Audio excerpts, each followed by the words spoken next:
the Baller League. If you've clicked on this video, I'm sure you've probably at least heard of it, whether you're a fan of it or not. And to be honest, if you haven't, where the hell have you been? Because every time I open social media, this is literally just everywhere. And that's not even an exaggeration either. And to say this whole Baller League concept is interesting is an understatement. Now, I've personally only watched this a couple of times. I'm not a huge fan of it, but like I said earlier, every time I open social media, I just constantly see clips of this Baller League stuff. Whether it's some sort of scrap, someone dancing, whatever it is, I feel like it's just everywhere. Can't tell him how to play. Don't tell him how to play. That's my job. Your job's your job. And it was only the other day that I genuinely realized how popular this was. Like, I went to the Baller League YouTube channel and literally all of their videos have more than 1 million views. And to be honest, it kind of felt like this whole thing just popped up out of nowhere. Like, I literally knew nothing about this, even when it was announced, and then all of a sudden it was just everywhere. And for those who don't really know what this Baller League is, this essentially all started in Germany, where former footballers Lukas Podolski and Matt Hummels basically came together and started the Baller League in their home nation. And essentially this whole thing is pretty much a carbon copy of what Gerard Piqué is doing in Spain, with something called the Kings League, which is something that is very popular over in Spain and parts of South America as well. And to put it simply, this is just loads of 6-a-side teams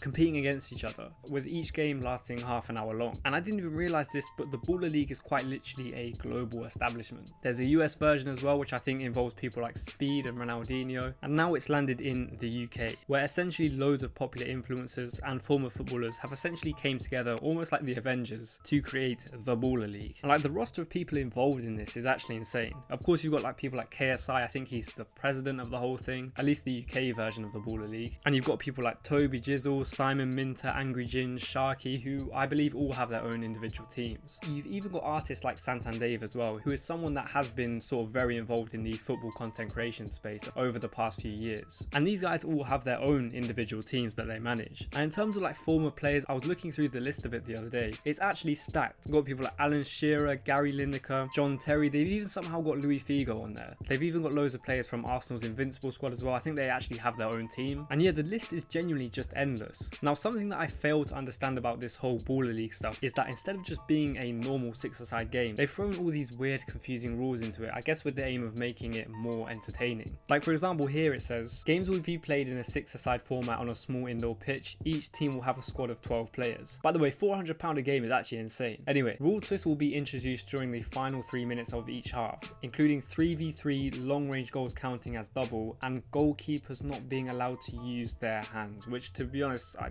don't understand that at all. They've also got like the old MLS style penalties as well, where if you don't remember what that is, it's essentially, instead of taking a actual penalty from the penalty spot, it's a 1v1 with the keeper instead. And to be honest, I think that's actually a decent rule. I think it's a bit better than taking a penalty from the penalty spot, at least in the 6-a-side format. There's also things where you can like challenge a call as well. Like, if you watch basketball, you're probably very familiar with this kind of concept where each manager has a set amount of challenges that they can use, where if they don't agree with the referee's decision, they can challenge it for it to be overturned, if they are correct, obviously. They've also got things like offside lines as well, which to be honest is still kind of confusing to me, as well as things like wild cards. And I did see something about if you score behind the offside line, another player comes in. Honestly, it just confuses the hell out of me. There is genuinely so much rules to it. I did try to watch this video and try to condense it all, and I did as much research as possible, but I genuinely cannot explain how all the rules work in conjunction. And in terms of the players they've actually got playing for it, it's not just like your average guy off the street. They've genuinely got some ballers playing in the Baller League. Of course, they've got people who are involved in the content creation space. They've also got like former pros as well. I think Troy Deeney is on there, Nile Ranger as well, if I'm not mistaken. So these guys are genuinely like, they're not just your average guy. These are genuinely, in some cases, former pros of football. Now, from what I've seen of this, the reaction is kind of mixed. On the one hand, you've got people who support it and think it is a good idea. And to be honest, I personally do agree with that. Although I'm not a crazy fan of it, I think it's something that's new and interesting. And I guess it's probably something that is more targeted towards the younger generation of football viewers. Something that sort of gets them more intrigued in football, because that's where the whole influencer side comes in. And to be honest, I think the ticket prices for this are only like £15, so it's something that's super accessible for that younger generation. And with football tickets not getting any cheaper, it does kind of make a nice change. Then on the other hand, you've kind of got the more sort of older generation who are very anti-influencer, where anything that involves influencers in football, no matter how good they are, equals bad. Now, if you're not on Twitter, you probably just think I'm just talking a load of nonsense, but if you're on football Twitter, you'll probably know exactly what I'm talking about. You've probably all seen those types of tweets, where it's just people complaining about how they subscribe to Sky just to be showing things like the Baller League and show things that involve content creators and influencers. There was a sort of very similar